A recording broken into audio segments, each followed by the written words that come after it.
hardcore carpenter, I think every project sort of takes the same flow.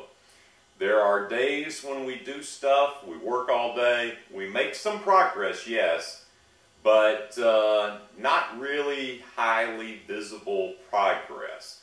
Then there comes a pinnacle point.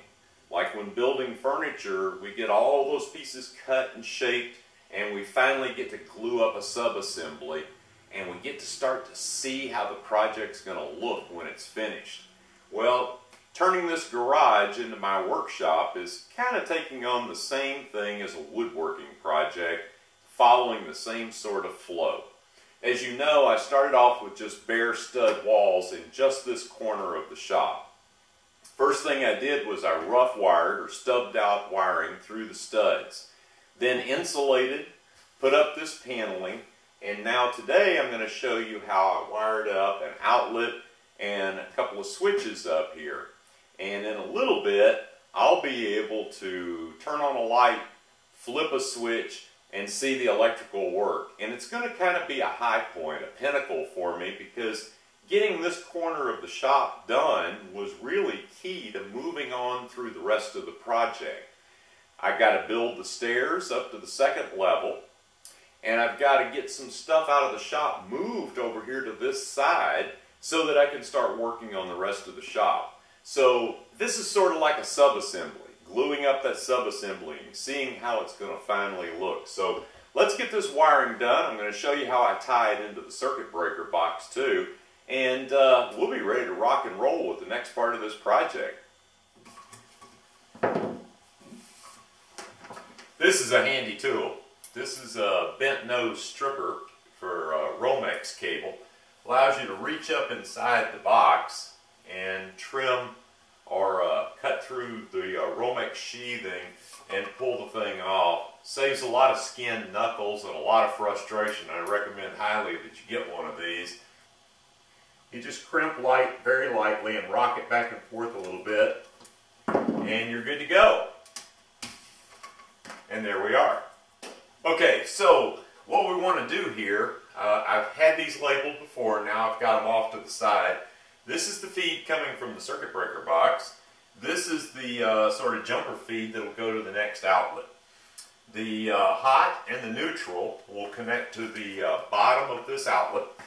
Hot and the neutral will connect to the top of the outlet, and the circuit will continue on and daisy chain through.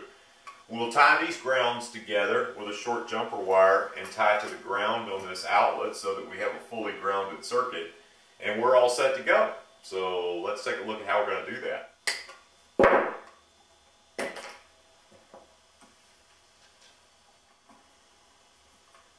If you use these wire nuts with wings on them, you can get quite a bit of leverage, which will also twist the wires.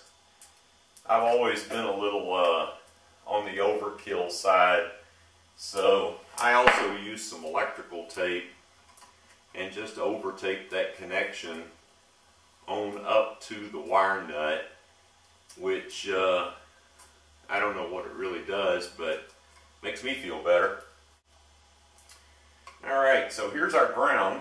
We're going to connect that into the green terminal on the outlet. We're just going to form a small loop here to get started. We'll put that over and tighten up the loop so that it can't slip out. And then we'll just drive it home with a screwdriver.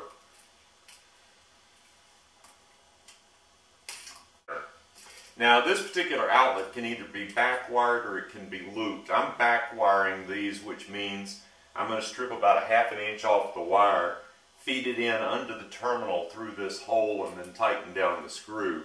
And it makes a good connection. So what we're going to do is we're going to make sure I give myself enough wire here to work with. I'd rather have a little extra and then worry about trying to shove them into the box. Strip off about 1/2 inch.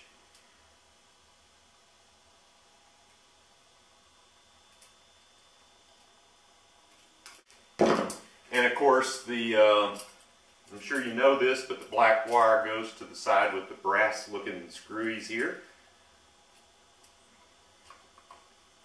Shove it home. Drive that screw in nice and tight so the wire can't slip out. And do the same thing over here with the neutral side.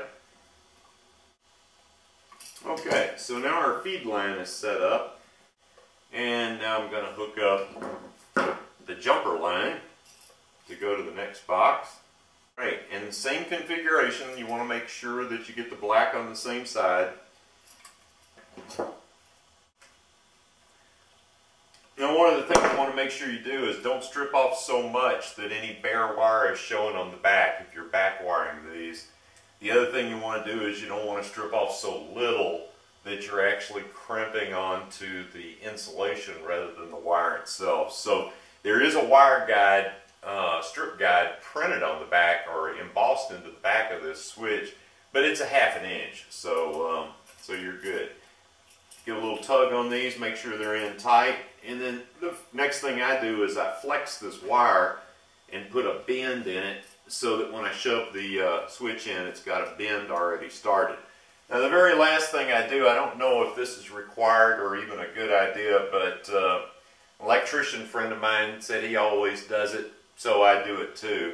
And that's to take a strip of black electrical tape and run it around the sides of the outlet, which just covers those connector screws. I guess if this was in a double box, it would maybe even be more important where nothing could accidentally come in contact with something else. But I do that. Tape's cheap. Only takes a second to do it. Okay, if you kind of shove this in a little bit at an angle, get those wires compressed a little bit, it's helpful. There's actually, if you think about it, 6 wires inside that box, 12 gauge wires, so it's pretty stiff. And then you can use an electric screwdriver if you want to. Just be careful not to overdrive, because these screws, if you're using plastic boxes like I am, you can strip out those boxes. And you want to get this up basically where the ears, these little ears here, are flush with your finished wall. And you want to make sure the outlet is straight. And you're good to go, ready to put on the switch plate. I'm using unbreakable nylon switch plates. They're a little oversized as well, so that's good if you were putting up the paneling and cut your holes just a little bit too big, like I sometimes do. But put your switch plate on, get it nice and flush there, and you're good to go. Okay, now this is a dedicated circuit. It's 2 switches feeding 2 separate outlets. One of these circuits will be for my air compressor, and the other will be for a shop vac. Both the air compressor and the shop vac are going to be enclosed in a little area underneath my stairs. So what I've got here is I've got feed wires coming in with the power, hot, neutral, and ground, and I've got 2 wires going to the switches. I've got them labeled near and far. That's because one's near and one's a little further away. Later I'll label them in the circuit breaker box correctly. What we need to do is we need to tie all the neutrals together. And then we're going to tie 2 wires to the hot, going to the switch, and then we're going to connect each switch to the hot wire there, so that we've got the neutrals tied together, we've got 1 feed feeding both of these, and 2 wires going out with the hot, and then we're going to tie all the grounds together, and we're going to ground the switches. The reason we're going to do that, particularly for the vacuum cleaner, since they have a tendency to build up some static electricity, I want to have the switches grounded as well. So a lot of wires are going to be in this box, so let's get after it.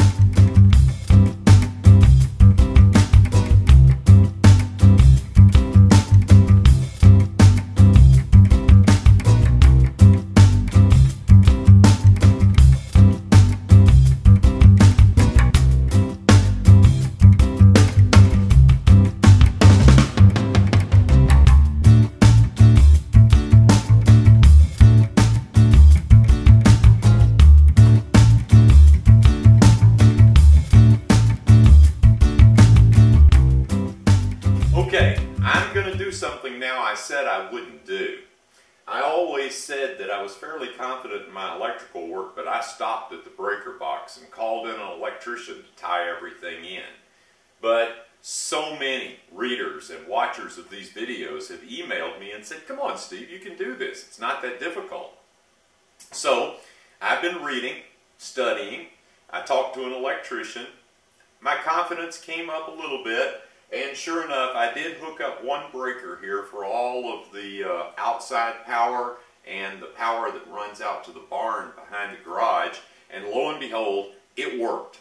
So I'm going to hook up this breaker for this dedicated circuit, which is eventually going to be for my air compressor and vacuum cleaner. Right now, though, I just need some power in the shop. As I continue to dismantle everything in this garage, I'm losing circuit by circuit as I'm removing the old wiring. And pretty soon I'm not going to have any power to be able to do any work.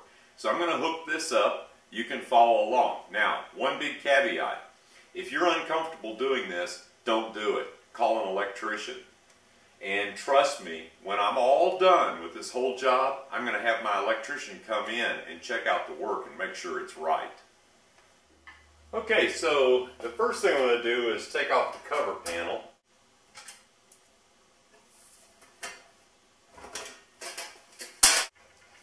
In an abundance of caution, I'm going to use my little circuit tester here to make sure that nothing is hot. So the first thing I need to do is I need to pull this wire up through the bottom of the box and put a strain relief here.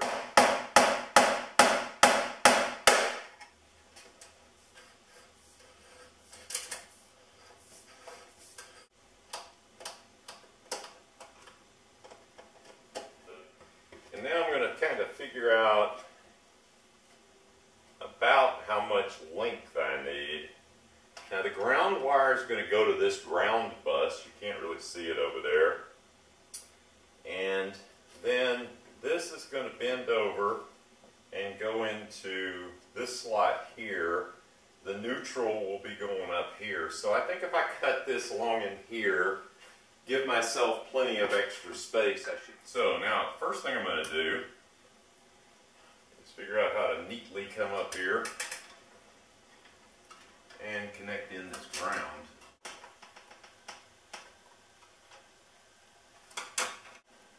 Okay, got a pretty good ground connection there. Now, we'll do a hopefully semi-neat hookup here.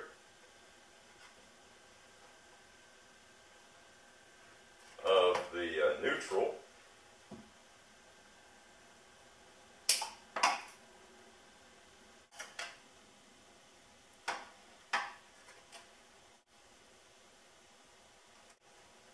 Now the only thing that's left to do is tie this into the breaker itself. Now I don't know whether real electricians tie it to the breaker and then snap the breaker in, or snap the breaker in and then tie it in, but I'm going to tie it into the breaker first and then snap the breaker into place.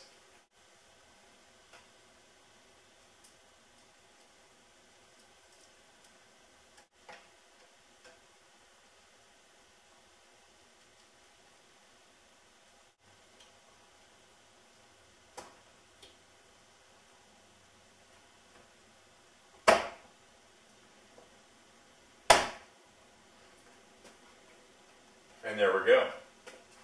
Now, if I did everything right, we should have electricity. Okay, now before I put the cover back on, I got to break out a spot here for this new breaker. Everything fits. Oh yeah.